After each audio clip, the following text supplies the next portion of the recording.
In today's video, I'm going to teach you how to create a comprehensive case report in Salesforce. Case reports are crucial tools for managing and analyzing your customer support activities, allowing you to gather insights and make informed decisions. Let's dive in and simplify this process for you.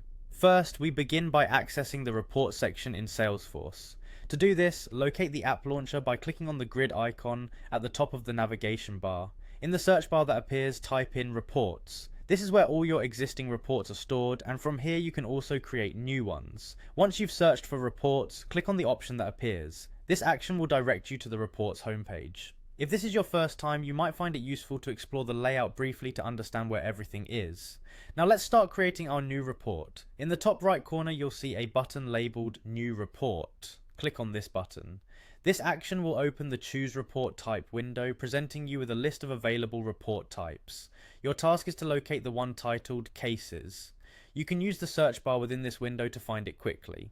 After selecting Cases, click on the Continue button to proceed. Next, it's time to give your report a name. Naming your report appropriately is important for easy identification, especially when you have multiple reports on varied aspects of your data.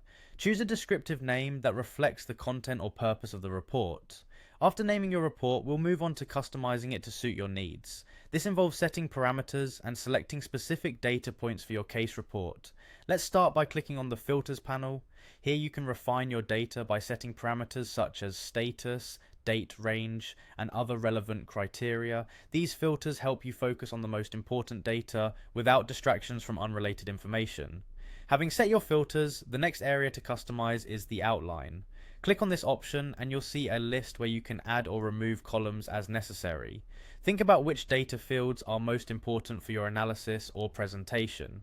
Common choices include case number, subject, status, priority, and other fields relevant to your goals. Remember, the right columns will provide clarity and enhance the usefulness of your report. Finally, having customized the report to your satisfaction, you have two choices. Click Save to store the report for future use, or click Run if you want to immediately view the results of your hard work. Saving gives you the flexibility to revisit and update the report as needed, while running it provides instant insight. And that's it, you've successfully created a tailored case report in Salesforce, which is now ready to provide you with valuable insights into your customer cases. Thank you for joining me today, and be sure to check out our other tutorials for more Salesforce tips and tricks.